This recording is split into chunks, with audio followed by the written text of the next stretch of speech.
Estoy a 6 horas de Detroit. En el 2012 hice allí un reportaje a los miembros de la milicia de Michigan para un documental que titulé La América del odio. Han pasado 8 años, pero aquella temprana exploración periodística del extremismo y del rencor, lamentablemente, se ha hecho realidad. Les llamo. ¿Les apetece que nos veamos?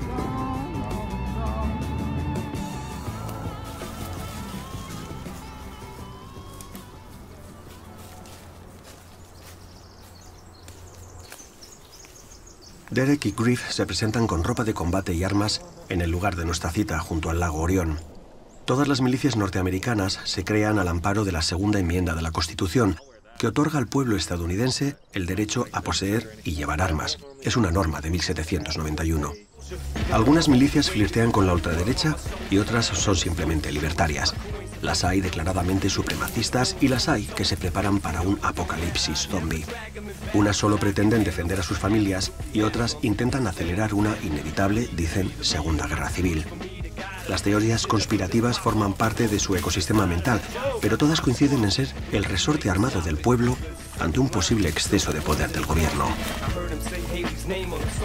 En los últimos 4 años, las redes sociales de muchas de estas milicias han estado inusitadamente calladas, como si percibieran que Donald Trump era uno de los suyos.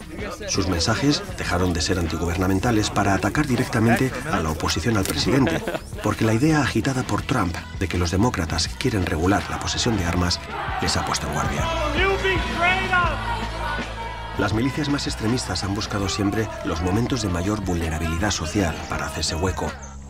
Las restricciones por la pandemia, el colapso económico y la crisis racial son la tormenta perfecta para sumar adeptos con personas resentidas o hastiadas. El extremismo germina en las oscuridades del rencor, se nutre del vacío afectivo, crece en forma de odio y trata de buscar culpables a los que atacar. Hey guys, what does it mean to be part of a militia? Are you proud of it? Very much so. Proud of helping out in our communities, being of aid when aid is needed, and just generally being good people to our communities. It's better to be part of something that brings people together than try to tear people apart, especially nowadays. But you have to training like for a war situation also. I'm a firm believer in the motto of it's better to have and not need than need and not have. If something were to get bad, like in the cases of the riots out in Seattle or all over our country, it would be better for me to know these things. So if I was out, say, getting groceries, and I have my concealed carry on me, I can save a lot of lives or just get out myself in one piece back to my family. I personally hope I never have to fire my weapon on another human, but I need to be prepared for that day. You use your weapon, you can kill someone, like in Kenosha, this guy Kyle Rittenhouse. Well, in the case of that, the one gentleman that had his bicep damaged, he committed a war crime. He surrendered, flanked around the side of the young boy, drew a pistol off of his belt, and put it to his head. If Kyle had not fired when he did, he would not be here right now. It wasn't until after someone in the crowd fired their pistol did he then start bringing it up ready to shoot. How many people are in your militia? Honestly, I have no idea. I count about 20, 25 regularly on the meetings. But if things were to get bad, oh yeah, I'd say a couple hundred maybe. Everybody can join the militia? Or? Yeah. It's a very, very simple qualification structure. Having your required gear, say a rifle, first aid kit, radio's optional, but load-bearing gear, canteen with 1 quart of water. Do you have any kind of ideology? We're extremely constitutionalist. That, the law of the land being the Constitution. In the case of how now we're getting reports that media is saying militia groups are preventing people from going to the polls and voting. Absolutely ridiculous. We're the exact opposite.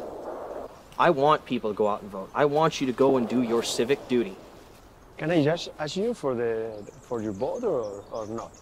As of right now, I've looked into the presidential candidate. Right now, so far, it's Trump. In my case, I haven't decided between the libertarian candidate, being Dr. Joe Jorgensen, or Trump based on, realistically, the economy hasn't been better. Hey Derek, when you hear Mr. President say to the Proud Boys or other militias, stay back and stand by, I didn't pay it any mind. My job is to protect my state. If I'm called to go down to Ohio, I'm not going. My job is to my family. When the orders come down from on high, my job is to my community. Not another state, not a government office. It's the people matter. Griff, usually the media used to label all the militia as people from the right wing. I'm not a right-wing person. I used to be, before I actually involved myself with politics, I was an independent. Now, as I grow older, I find that I'm more of a libertarian. I just want to be left alone, my corner, my land, grow my crops, support my family. You say that you help your community and also that you are ready to defend your family and your community. To defend it from who or from what? This Antifa group has started destroying cities. Or the protests that turn violent. You know, if there's an old folks home that I can stand there with my rifle and protect them and make sure they'll make it through the night, fine. If I die doing that, I lived my purpose. In Europe, the weapons are forbidden. Try to explain to me what does it mean, the Second Amendment. I wish the whole world would have the Constitution like we do. Because in the events of where, like the fire bombings in France and all that, that could have been stopped by one person and a sidearm. That could have been stopped. Are you worried about these claims and some extremist side about a new second civil war is coming? It's a terrifying prospect. Absolutely terrifying. But if it's gonna happen, it's gonna happen. Ain't nothing we can do about it. Moving.